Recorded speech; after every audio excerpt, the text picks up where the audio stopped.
Well, good afternoon to anyone in attendance. I appreciate you taking time to listen to this presentation today. My name is Adam Berg. I'm currently a second-year medical student at Washington State University, Elson S. Floyd College of Medicine in Spokane.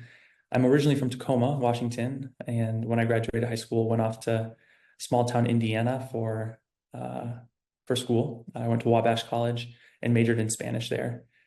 Upon graduating from Wabash, I went to Spain for a year and taught English. So as you can imagine, with that kind of language background, when I was approached with this project, investigating transcription methods to enhance inclusivity in CME, I was very excited to get started. That my team was composed of many people. So I want to thank Kurt Snyder, Dr. Ruth Adebuya, Rokina Williams, Alyssa, Elsie, and the rest of Stanford CME team for helping me prepare this presentation and for inviting me to be here today. I want to begin by mentioning that I don't have any disclosures. I'll mention some private entities, but I don't have any financial or otherwise conflicting ties with them. I do a series of interviews that form the basis of this presentation, and my first interview is with my stepdad, Nathan Jones. So that was a great way to form the foundation of my brainstorming, but I figured I would mention that in this slide. Here is a brief outline of what we'll talk about today. I'll begin by going through the research questions that Dr. Adebuya encouraged me to consider at the onset of this project. Then I'll go into some background on transcription methods, essentially the landscape of transcription methods right now in the 21st century. Then I'll summarize the interviews that I conducted and give the audience some takeaways from those interviews, which formed the basis for the proof of concept, which I'll show at the end of the presentation. Then I'll conclude with some thoughts, and there will be a chance for questions at the end if there are any. Again, I appreciate anyone who is watching the presentation. Glad to be talking to you today. So at the onset of my research, Rokina Williams, through Dr. Adebuya, shared this Google Drive with me that contains several Stanford CME videos. You'll notice the fifth video down is called The Importance of Moderation. And it was from this video that we wanted to essentially show a proof of concept for these transcription methods. So I'll begin by sharing my screen to show you what that video looks like, just about a minute, and then we'll continue. One of the keys to sustaining improvements in the way we eat is the ability to practice moderation in our diets. As a society, we tend to take an all-or-nothing approach to food, eating too much of something or trying to eliminate that food or category of foods altogether. That tendency towards extremes becomes even more obvious when we look at what's happened to the food on the shelves of our local supermarkets.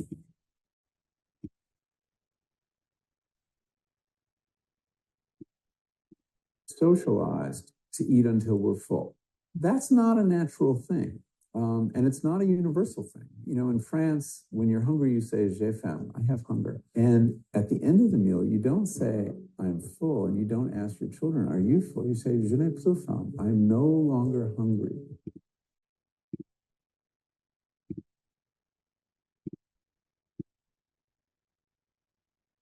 So I'm hoping that will stay in your mind as we continue through this presentation and as I outline the research questions that Dr. Adebuya and I explored throughout the research. The first question that we considered was, what are the most effective methods for transcribing educational videos into Spanish while maintaining accuracy and clarity of content? How do different transcription tools compare in terms of accuracy, efficiency, and ease of use when transcribing educational videos into Spanish? And finally, what are the challenges and opportunities in automated transcription of educational videos to Spanish, and how can these be addressed? So again, it was essentially using this video and transforming it into another product through some tools that I uncovered over a series of interviews. Continuing with a little bit more background though, I want to begin by talking about language and the power of language. I mentioned earlier that I was a Spanish major in undergrad. I worked as a medical Spanish interpreter at a free clinic in town, and it was very clear to me the importance and the impact that removing language barriers can have and how that can increase access to quality care.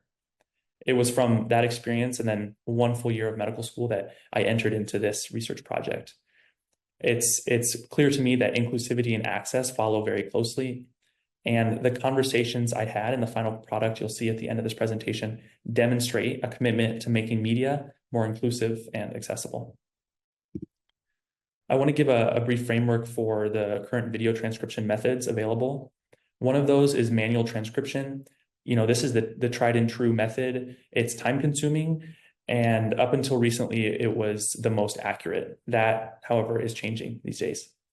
There's an automated transcription method. This is free. YouTube's auto captions are a good example of this, though some of the inaccuracies that come up in that automated transcription can actually lead to a time-consuming process of making revisions.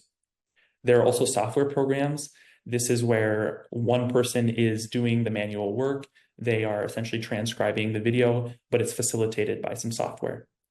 And then finally, this is the burgeoning technology. There are paid transcription services.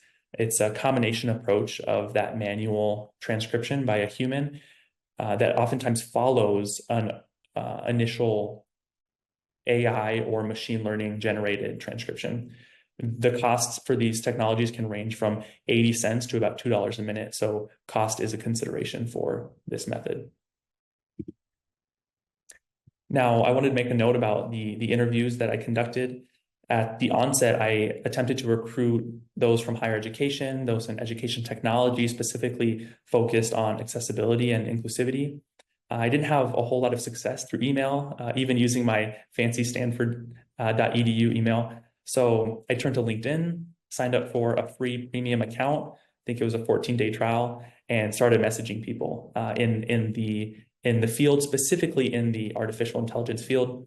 And I ended up getting responses from some people who are definitely experts in the field. And I just want to thank them for their time and the energy they spent talking with me.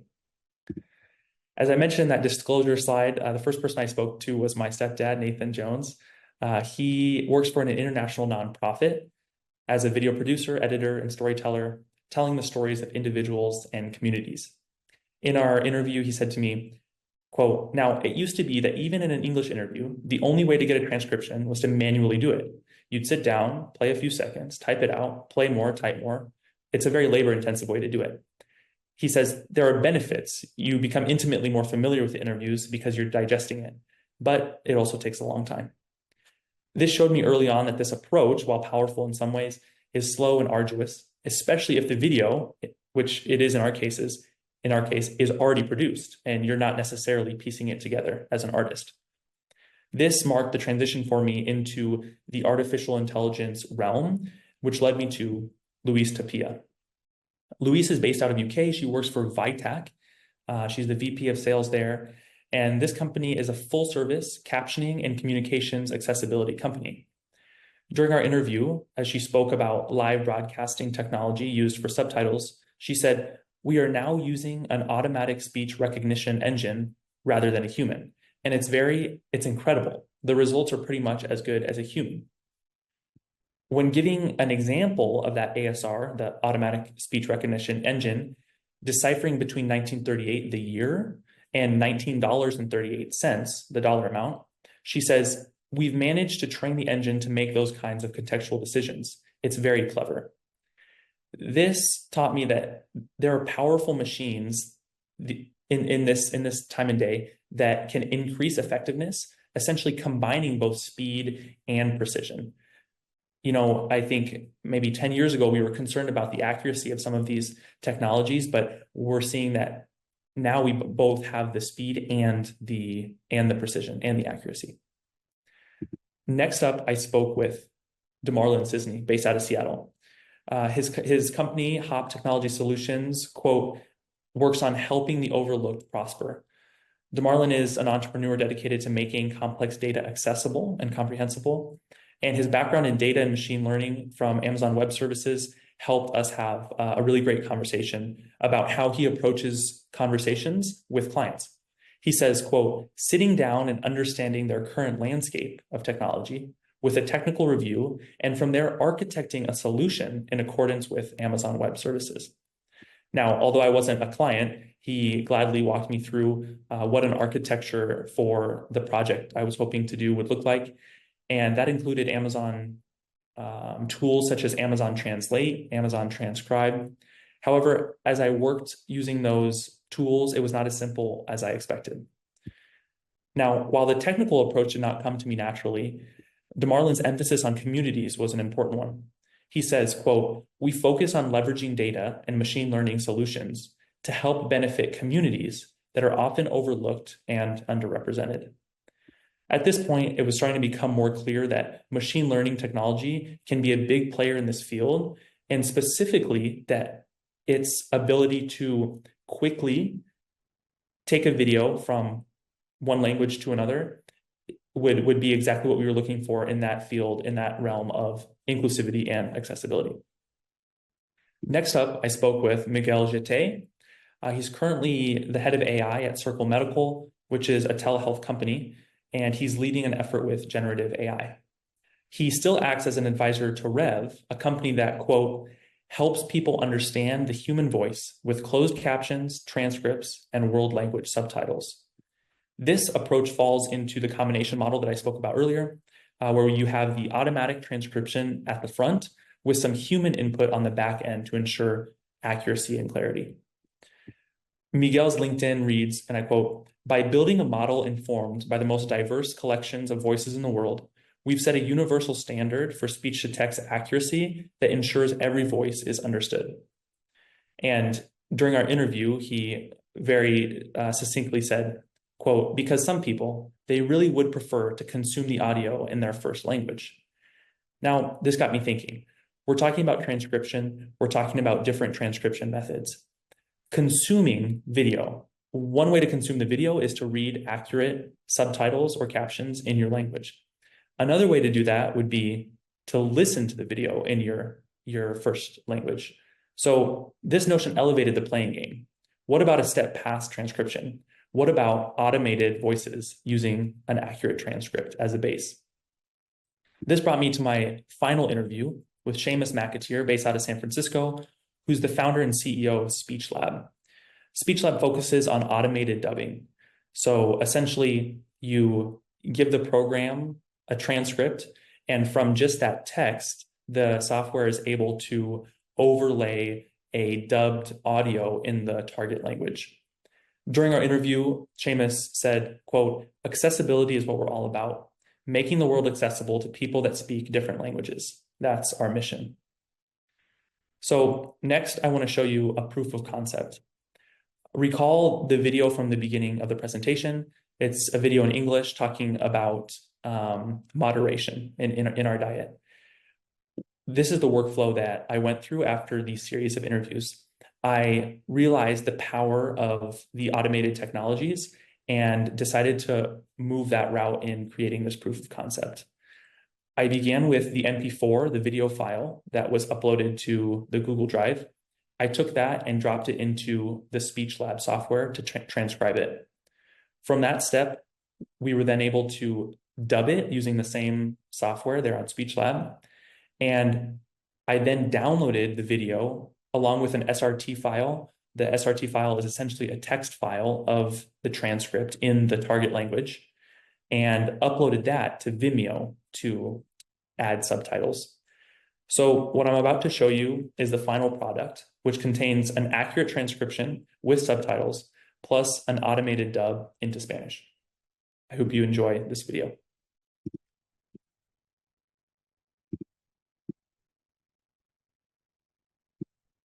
Una de las claves para mantener mejoras en nuestra forma de comer es la capacidad de practicar la moderación en la dieta.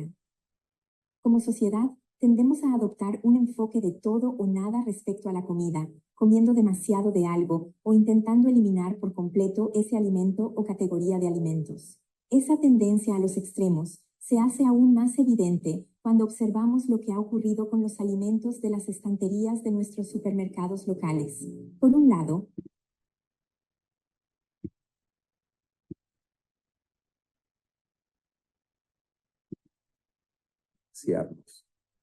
eso no es algo natural ni universal.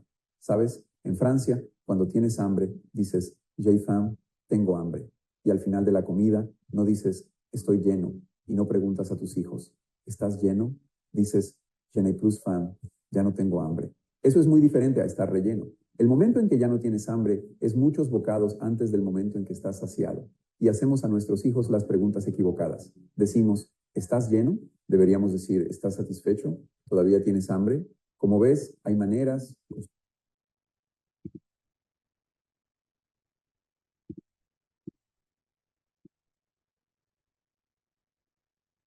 So I hope from that video you could see the drastic difference between that original video in English to the final product, which incorporated both the text for those to read, but also the audio for those to listen to. I should say I take no credit for all of the amazing work that this technology can do. Instead, I just present it as a pretty impressive form of technology that I hope those in the audience who could find a use for it could consider. So in summary, I hope this presentation has elucidated the video transcription arena and the currently available technologies. If this is an area of interest for you, there are free online tools that compare transcription accuracy of different methods. As you aim to find what works best for your needs, this could be useful. It is important to note that many of the AI-powered transcription technologies can be cost prohibitive, though I encourage you to look into an option that best suits your needs. What's most exciting, however, is that these tools address the core of what we're talking about today, enhancing inclusivity in CME through greater accessibility.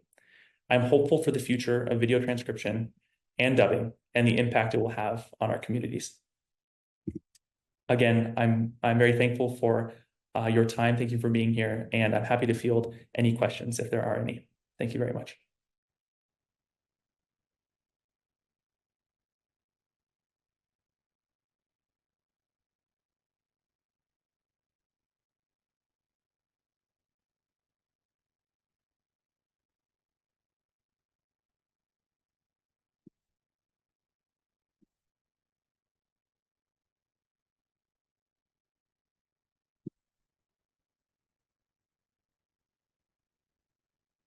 Okay, I see a question pop up here. What was the most challenging part for you when conducting this research? I would say the beginning portion when I was attempting to discriminate who to interview. Originally, like I said, I wanted to target those in higher education, those who have really studied this field and have a background in accessibility. But I was pleasantly surprised when I turned to LinkedIn and found those who I mentioned in this presentation who have this tech background, right? Who still focus and essentially still have the main mission of their entire enterprise being the inclusivity of people and to disseminate media, to the globe. There are so many so many languages possible.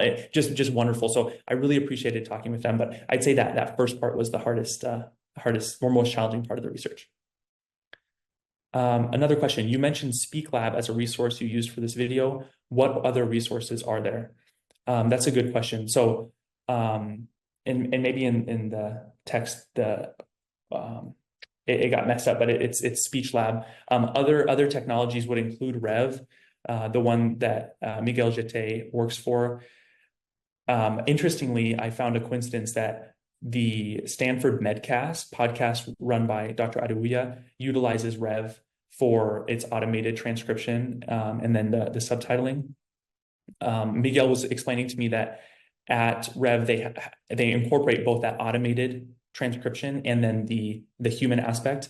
So the humans who do the checks are called revers, which I found humorous. So that's one resource. essentially, if you look up online, there are tons of small companies popping up everywhere that are doing this kind of work. But I was very impressed with that automated dubbing from Speech Lab. Another question, does Speech Lab account for regionalization while transcribing to another language? This is a great question. Thank you for asking it. So on the interface, there are, first of all, lots of different languages. Spanish is just one of many. But since Spanish is such a popular language, there is some regionalization taken into account. The regionalization is either Latin America or the Iberian Peninsula. As some of you may know, there's a pretty big difference between European Spanish and the Spanish that we're more accustomed to over here in the States.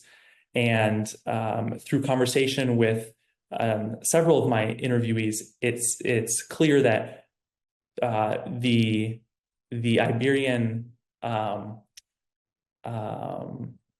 accent could be grating to some listeners if they're used to a different kind of dialect. So there is that option, at least for Spanish, those two. So yeah, good question. Another question about finances. In terms of budget, how much should planners add on for dubbing or subtitle services?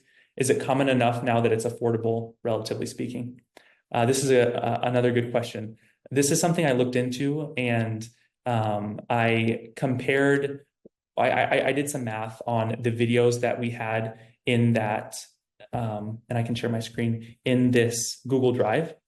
So of these 7 videos, 1, 2, 3, 4, 5, 6, 7, I did the math and at about $1 a minute based on the storage, the megabyte capacity, and then also the length of the videos, it would cost $247 to do all of these videos into the final product that I showed you all at the end.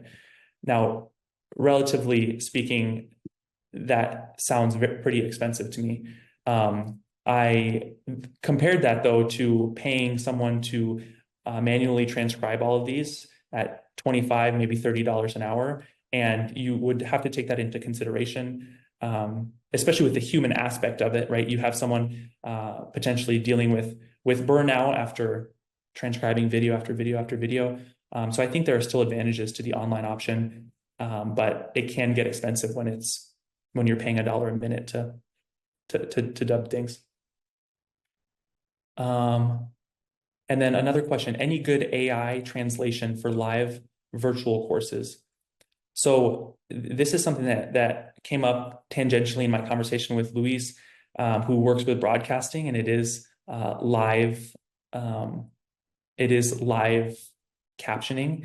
It sounded like through their automatic speech recognition software, their engine, there is technology that can do that. I can't give you a specific answer as to one program, but I know that they do exist for live, not a recorded and then translated, but a live one that can be auto translated.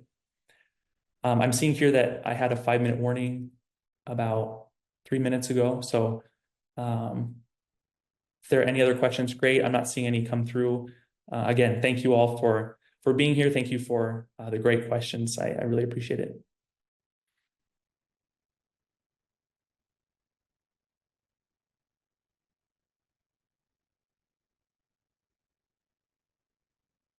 Thank you. I'm seeing a nice chat. Okay, no other questions. Well, thank you again very much, and have a great rest of your afternoon.